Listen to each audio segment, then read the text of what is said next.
အားလုံးမင်္ဂလာပါကျွန်တော်ခုဗီဒီယိုမှာကြာတော့ကျွန်တော်တို့ဒီ Bybit Pay ကိုကျွန်တော်တို့စပြီးတော့ activate လုပ်ပြီးတော့ဗောနော်သုံးတဲ့ဟာရဲ့နောက်ပြီးကြတော့ဒီ Bybit Pay ကစပြီးသုံးတဲ့သူတွေကိုဒီ1 USDT သူက fee saver အနေနဲ့ပြန်ပြီးတော့ပေးနေတာရှိပါတယ်နောက်တစ်ခုကကြာတော့အဲ Bybit Pay ကိုသုံးပြီးတော့ပဲတခြားသောဒီ airdrop campaign ရှိနေရဗောနော်ဒေါ်လာတသိန်းထိတည်းကနေပြီးတော့ပြန်ပြီးတော့ခွဲဝေကြမယ်ဟာရှိရဗောနော်ဟုတ်ကဲ့ပါအဲ့ဒါကြောင့်မလို့ကျွန်တော်ခုဗီဒီယိုမှာကြာတော့ကျွန်တော်ဒီ Bybit Pay ကိုစပြီးတော့သုံးတဲ့ဟာရဲ့နောက်ပြီးကြတော့ဘယ်လိုမျိုးလုပ်မလဲဆိုတာပေါ့နော်ဒီသူကကြတော့ဒီပေးထားတဲ့ဟာကတငယ်ချင်းတယောက်စီကို1 USDT ပို့ပေးလိုက်ရုံနဲ့အဲ့ဒီဟာကစပြီးတော့ activate ဖြစ်မှာပေါ့နော်ဟုတ်ကဲ့ပါဆိုတော့အဲ့ဒါပြပြပါမယ်โอเคအားလုံးမင်္ဂလာပါဆိုတော့ကျွန်တော်ခုပေးထားတယ်ပေါ့နော်ကျွန်တော် comment မှာပဲဖြစ်ဖြစ် description မှာဖြစ်ဖြစ်ကျွန်တော်အဲ့ဒီ link ကိုပေးထားပါမယ်အဲ့ဒီ link ကိုသွားလိုက်ပါသွားပြီးပြီဆိုရင်တော့ပေါ့နော်ဒီမှာ register ဆိုတာလေးကိုနှိပ်ပေးပေါ့နော်အဲ့ register ဆိုတာလေးကိုနှိပ်လိုက်ပါဟုတ်ပြီနော်နှိပ်ပြီးသွားပြီဆိုရင်ရရပေါ့နော်အဓိကကတော့ကျွန်တော်တို့ဒီ link ကိုနှိပ်လိုက်တဲ့အခါမှာကိုယ့်ရဲ့မှာဒီ Bybit account ကိုသွားမှာဖြစ်တယ်ပေါ့နော် Bybit account ကိုအရင်ဆုံးတော့ကျွန်တော်တို့ KYC တင်ထားပေးပြီးရင် login ဝင်လိုက်ပေါ့နော်ဒီမှာအဲ့ဒါဆိုရပြီပြီးရင်ဒီမှာ register ဆိုတာပြီးနှိပ်ပါခုဆိုရင်ကျွန်တော်10ရက်တော့ကျန်သေးရပေါ့နော်ပြီးရင်တော့နောက်တစ်ခုကတော့ referral အနေနဲ့ကျွန်တော်တို့1 USD ပေးပို့ပေးရမယ်ပေါ့နော်အဲ့ဆိုကျွန်တော်ဒီ go ကိုနှိပ်လိုက်မယ်နှိပ်ပြီးတော့ကျွန်တော်တို့ဒီမှာBybit Pay ကိုကျွန်တော်တို့စပြီးတော့ပေါ့နော်ကျွန်တော်ဒီမှာ activate လုပ်အောင်မှာဖြစ်ပါတယ်အဲ့ဒါ view Bybit Pay ကိုနှိပ်ပါအဲ့ဒါပြီးရင်တော့ကျွန်တော်ဒီမှာဒီနေရာ live ပေါ့နော် one scan လုပ်ပါပြီးရင်တော့ဒီ check balance ကိုနှိပ်ပါပြီးရင်တော့payments approve ဆိုတာရှိရဲဆိုတာပြောရတယ်ပေါ့နော်အဲ့ဒါဆိုရင်ကျွန်တော်ဒီမှာဒီကောင်နှိပ်ပြီးရင် activate Bybit Pay ကိုနှိပ်လိုက်မယ်ဒါဆိုရင်ရပြီပဲဖြစ်တယ်ပေါ့နော်အဲ့ဒါပြီးရင်တော့ကျွန်တော်တို့ဒီ1 USD ပေးရမှာဖြစ်တယ်1 USD ပေးရမှာဆိုတော့ကျွန်တော်တို့ဒီမှာ send ကိုနှိပ်ပြီးတော့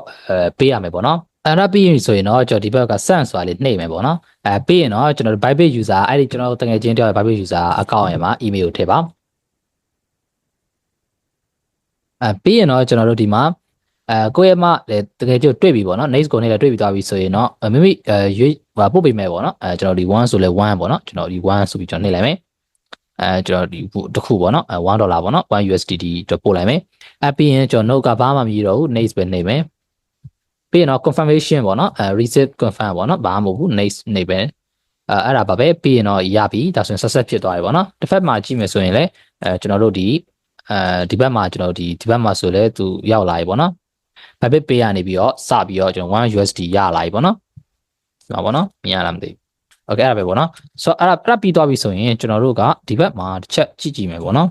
အဲ့ဒါပြီးရင် Bybit Pay ကနေပြီးတော့ကျွန်တော် fee saver အနေနဲ့1 USDT ကိုပြန်ပြီးတော့ရလာမှာဖြစ်တယ်ပေါ့နော်ကျွန်တော် process ကတော့အခုလက်ရှိလောလောဆယ်ခဏဖြစ်မယ်ပေါ့နော်โอเคအဲ့ဆိုရင်တော့ကျွန်တော်ဒီမှာrefer send 1SD to US ဆိုတာလေးကကျွန်တော်ပြီးသွားပြီဒါရသွားပြီပေါ့နော်အဲ့ဆိုရင်တော့ကျွန်တော်တို့ဒီကိုBybit Pay မှာကျွန်တော်တို့လာပြီးတော့ကြည့်မယ်ဆိုရင်သူကဒီ fee saver အနေနဲ့$1ကိုပြန်ပြီးတော့ကျွန်တော်တို့ဒီ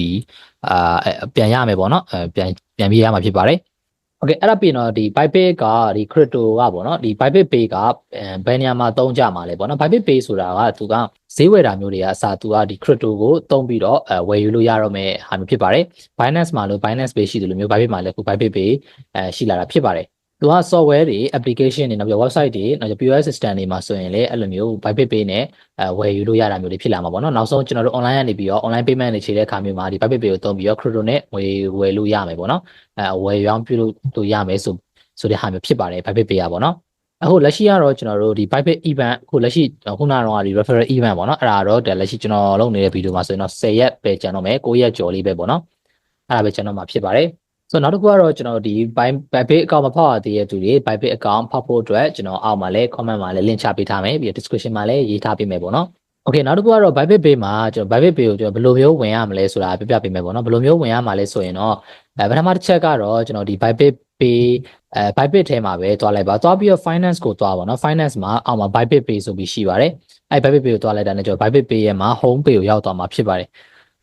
ဒါကျွန်တော်ကွန်ပျူတာမှာလည်းအတိုင်းပဲကျွန်တော်ဖုန်းမှာလည်း software မှာလည်းအတိုင်းပဲပေါ့နော်အဲ့ဒါပြီးရင်ကျွန်တော်ဒီနံပါတ်အဆင့်2အနေနဲ့ကတော့ pay ချေရမယ့်ပုံစံကတော့ကျွန်တော်တို့ဒီပေါ့နော်ဒီ user တယောက်ရဲ့မှာတော့ email တော့မဟုတ်တော့ phone number တော့မဟုတ်သူရဲ့မှာ Bybit ID ကိုကျွန်တော်တို့ရိုက်ထည့်လိုက်အောင်ပဲပေါ့နော်ရိုက်ထည့်ပြီး next ကိုနှိပ်ရုံပဲဒါမှဖြစ်ပါတယ်ကျွန်တော်ခုနကလည်းကျွန်တော်ဒီပို့ပြထားတယ်ပေါ့နော်နံပါတ်3ကတော့ဒါပဲပေါ့နော်ကိုဒါယူမဲ့ပမာဏကိုလွှဲချင်တဲ့ပမာဏကိုထည့်ပြီးတော့ကျွန်တော် next နှိပ်ပြီးပို့ပေးလိုက်မှဖြစ်တယ်ခဏလေးတွန်းနဲ့ချက်ချင်းရအောင်မယ်ပေါ့နော် โอเคတကယ်လို့နောက်တစ်ခုကကြတော့ကျွန်တော်တို့ဘယ်လိုမျိုးကို private pay မှာလက်ခံမလဲဆိုတာပြပြပေးမယ် private pay မှာလက်ခံမဲ့ပုံစံကကြတော့ကျွန်တော်တို့ရဲ့ private နောက်တစ်ချက်ကတော့ကျွန်တော်တို့အဲ့ဒီမှာ UID ကိုယ့်ရဲ့မှာ private pay မှာhome pay မှာပေါ့နော်ကိုယ့်ရဲ့ UID ရှိတယ် UID ကိုကျွန်တော် copy ပြီးတော့အဲ့လိုပေးလိုက်ပေါ့နော်ပေးပြီးသွားရင်ဟိုဘက်ကနေပြီးတော့ကျွန်တော်ဒီဘက်ကနေပြီးတော့နော် receipt ဆိုအောင်နှိပ်နှိပ်ပြီးသွားရင်ကျွန်တော်တို့ရဲ့မှာဒီမှာ link ပမာဏပေါ့နော် amount ထည့်ပြီးရင်